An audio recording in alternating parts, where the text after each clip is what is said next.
7:13 on this Wednesday morning. Investigations continue in Howard County for the exact cause of a natural gas explosion that just rips apart a commercial building as business owners wait for aid, and as public schools open next week in Howard County, focusing on preparing their children. But first, Opioid Awareness Day. Here now, Howard County Executive Calvin Ball. Thank you so much for coming in.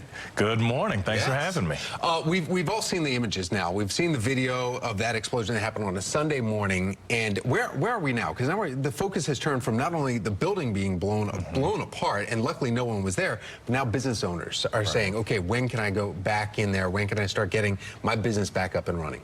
So Sunday morning about 8 a.m. we had a natural gas explosion. It was devastating to the building and displaced about 22 businesses. So our Economic Development Authority and our Workforce Development are working with the business owners and the employees to see how we can help them.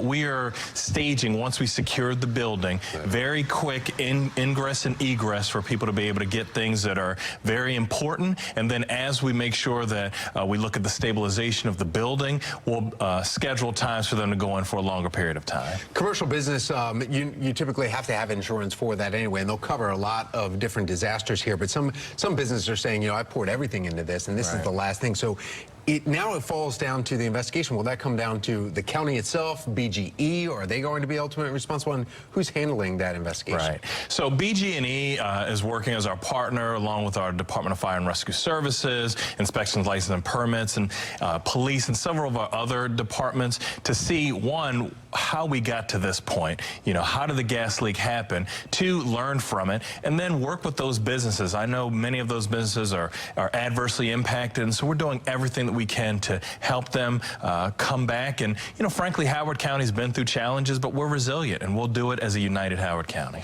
All right, I want to switch gears a little bit here. I know that we've been talking about opioids a lot. You know, the lawsuits, obviously, that are going across the country here for different pharmaceutical companies. But let's talk about Opioid Awareness Day that's happening this Saturday. Howard County, where you fall as a county, and then what you're changing to help fight the opioid overdose. So since 2016, we've had about 130 deaths due to opioids, and so we take addiction very seriously. This May we opened Howard House, which is our first addiction treatment center, and so we are going to be working with everyone that we can to help impact. Over this last year, we've seen about a 25 to 26% reduction in opioid deaths, and we aren't going to stop there because each one impacts a person, a family, and a community.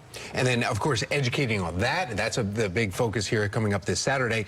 Speaking of education, schools start next week. And I know that you're doing anything you can to help Howard County students that are in there, whether they need supplies, also for the teachers. What are you doing there? So we have an exciting day, just like many others. We have about 58,000 students who speak about 117 languages from about 149 countries in Howard County starting school. And we had just recently a backpack giveaway, and it was so exciting to help students and start the day with hope and wonderful and wonderment. Yeah, making it a positive experience to head back to school, making it exciting. I mean, I remember that whenever you got to pick out the new lunchbox. Exactly. So which one you were going to get that year, and then seeing all your friends. That's right. Making it exciting.